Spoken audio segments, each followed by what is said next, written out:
Hello everyone, today I'm going to be doing my review of The Penguin, the new Season 1 / limited series from DC, the spin-off of The Batman. This will be a non-spoiler review, so if you've not watched The Penguin or have only seen part of The Penguin, do not be afraid of spoilers. There may be some vague things, but it's nothing super specific. I love The Batman. It's one of my favorite movies of all time. Might be my favorite DC movie.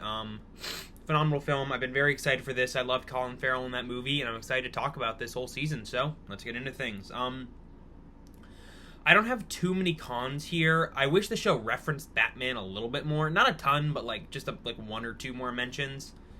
That's just my only real major criticism. I can't think of too much other than that. On to some of the pros. First off, the show is immensely well written. It's very, very compelling. Some great character work for just about everyone in the series. Fantastic development, fantastic plot twists and stakes, and just amazing, amazing moments. So well written. The dialogue is compelling. It pulls you in. It feels like a mob show, but it still feels like it's distinctly its own thing. All these amazing bits are brought together by phenomenal performances. Colin Farrell as the Penguin is tremendous. He is so good. You can't even tell it's Colin Farrell. He's so good as this kind of sleazy criminal who you can never fully trust. You can never fully have faith in him. And by the end of the show, with just him and his performance and the decisions his character makes, you just hate him so much. And I think that works so well, because with basically every other villain project you get nowadays, with Joker, or maybe not Joker, but with the Sony villain movies, the whole thing is oh well, they're kind of a good guy, but if they're not a good guy, it's well, in a way you kind of like them for what some of they're doing. But no, the Penguin's no, F this guy, he sucks, you should hate him. And I love that, because that's going to make him all the more hateable in the Batman Part 2. Meanwhile, we got Krista Milotti as Sophia Falcone. She is phenomenal. She does a great job of playing someone who's very, very crazy and insane, but you can see the humanity and where that comes from. She has a great performance. She's consistently entertaining. She's a great foil. She's kind of the villain to the villain in this show. I love Vic. He's a fun side character. His whole arc leading up to the finale is very, very interesting. And he's kind of the symbol of innocence to the show, and where his innocence stands always kind of marks where the show is in its journey. Rest of the cast is great too. I am sad that they had to recast John Turturro as Carmine Falcone, but Mark Strong does a great job. The whole side cast is great. I really, really like having Oz's mom, and his complex relationship with her is great. She's a phenomenal performer. She's great in basically all of her scenes, especially some of the flashbacks later on.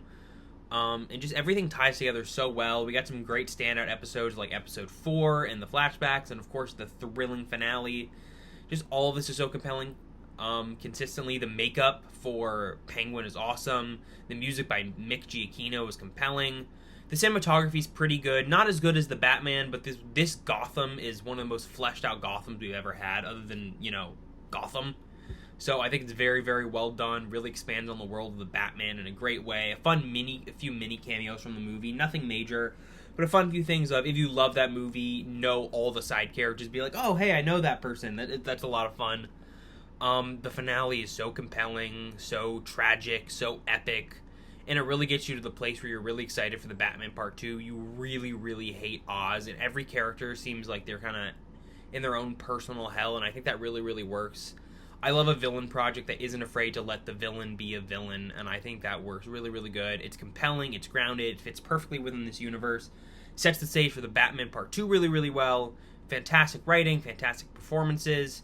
The whole cast is so good, and honestly, I would be completely confident calling this the best comic book villain project, movie or show, ever.